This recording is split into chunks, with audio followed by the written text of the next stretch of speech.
Assalamualaikum warahmatullahi wabarakatuh. Bapak Ibu pemirsa di rumah, jumpa lagi dalam channel Reds Organic Official. Bapak Ibu sekalian, kita bersyukur ya karena sudah berkenalan dengan dunia percacingan, di mana cacing memang memberikan peranan yang begitu penting di dalam kehidupan. Misalkan yang pertama, Bapak Ibu, cacing dikenal sebagai fondasi kehidupan, khususnya bagi Bapak Ibu yang bergerak di bidang agrobisnis.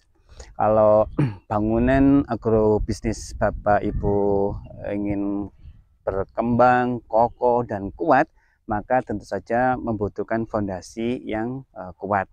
Sehingga Bapak Ibu penting untuk mengembangkan cacing ya. Yang kedua, cacing ini Bapak Ibu itu berfungsi untuk menyambung rantai makanan. Misalkan Bapak Ibu punya sapi, dari kotoran sapi yang keluar itu bisa diberikan ke cacing, kemudian dimakan cacing, nanti cacingnya berkembang dan juga menghasilkan kotoran cacing. Nah, kotoran cacing ini bisa diberikan ke rumput untuk bisa dimakan oleh sapi kembali.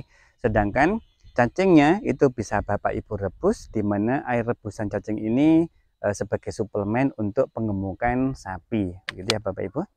Dan yang ketiga, Bapak Ibu, cacing ini karena memiliki protein yang tinggi, asam amino yang lengkap dan mengandung banyak enzim, maka cacing ini dikenal sebagai nutrisi yang memiliki trifungsi sekaligus ya, 3 in 1. Yang pertama, cacing dikenal sebagai ZPT, zat perangsang tumbuh sel, baik itu sel tanaman maupun sel hewan. Yang kedua, cacing itu sebagai imunostimulan atau meningkatkan daya kekebalan tubuh dari serangan penyakit, virus maupun jamur dan sebagainya. Dan yang ketiga, cacing ini dikenal sebagai antraks,tan, yaitu perangsang nafsu makan ya. Dari berbagai macam manfaat cacing ini memang penting Bapak Ibu kita mengembangkan cacing ya. Bapak Ibu, saat ini kita ada di area stroberi ya. Jadi di area ini kita kembangkan stroberi sebagai budidaya lanjutan dari budidaya cacing, di mana kita memanfaatkan kotoran cacing sebagai media untuk stroberi. Nah, di area ini kita ada sementara ini ada 5 deret Bapak Ibu sekalian, di mana kita kembangkan stroberi itu sistemnya bertingkat ya, menggunakan bambu sebagai raknya. Nah, untuk potnya Bapak Ibu kita menggunakan botol galon le mineral ya, yang sudah tidak terpakai, di mana botol le mineral ini kita belah jadi 2. Nah, kemudian yang bagian atas itu kita balik seperti yang Bapak Ibu lihat di ini yang ada di rak ini. Ini yang bagian atas kita balik, sedangkan ini yang bagian bawah ya. Nah, jadi untuk satu deretan ini Bapak Ibu dengan lebih kurang panjangnya 30 meter itu ada 250 pot yang kita buat. Jadi saat ini kita baru menanam sekitar 750 pot stroberi. Kemudian Bapak Ibu, untuk stroberinya mungkin bisa dilihat bersama.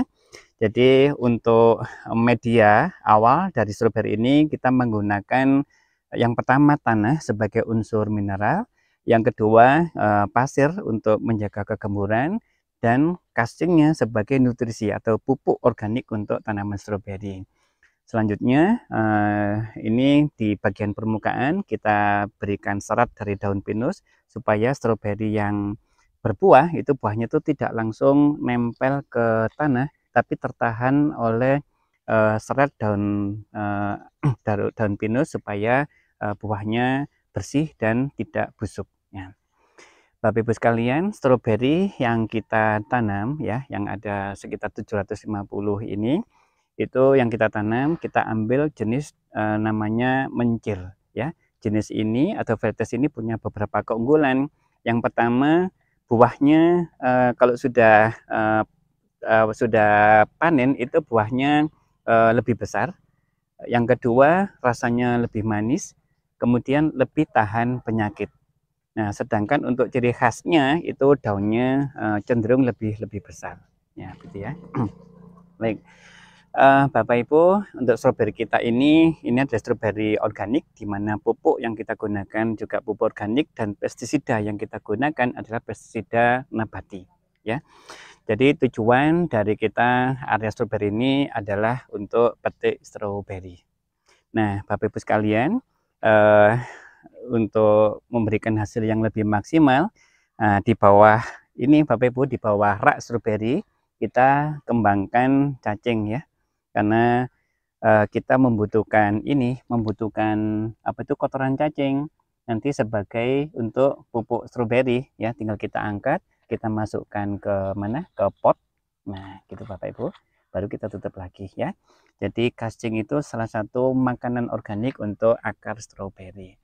Nah, cacing yang kita kembangkan di bawah rak stroberi ini pertumbuhannya juga cukup bagus, karena lingkungan yang ada di sini itu juga sangat mendukung dari lingkungan yang sangat disukai oleh cacing ya. Jadi bagian atas kita ada paranet ya. Stroberi juga membutuhkan paranet supaya tidak terlalu panas gitu ya. Dan cacing juga dengan teduh itu nyaman ya. Kemudian kalau kita siram-siram stroberi, sekaligus kita bisa apa itu, menyirami cacing sekalian gitu ya. Bapak Ibu, targetnya di area stroberi ini kita akan menanam lebih kurang 3.000 pot ya, 3.000 pot, di mana masing-masing pot itu satu tanaman yang kita tanam di pot itu akan memproduksi lebih kurang sekitar 4 kilo buah selama satu musim panen atau satu periode tanam ya. Jadi kalau misalkan kita tanam 3.000 pot, di mana satu pot menghasilkan sekitar 4 kilo stroberi, itu insya Allah dalam satu kali masa panen kita akan menghasilkan lebih kurang 12 ton ya untuk stroberinya.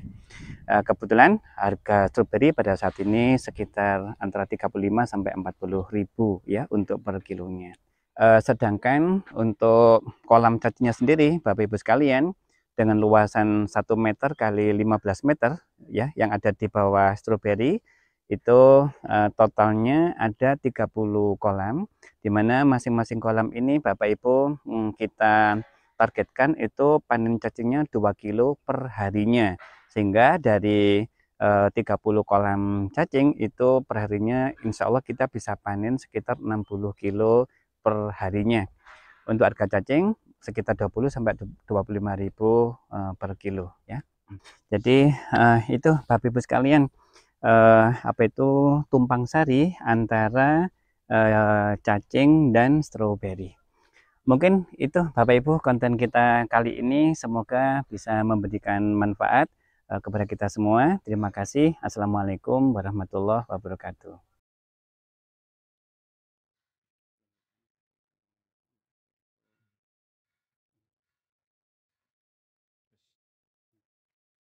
Bapak Ibu, untuk konten minggu depan kita akan mengupdate ya perkembangan pepaya California menggunakan casting sebagai pupuk organiknya, dan cacing untuk budidaya tumpang sarinya gitu.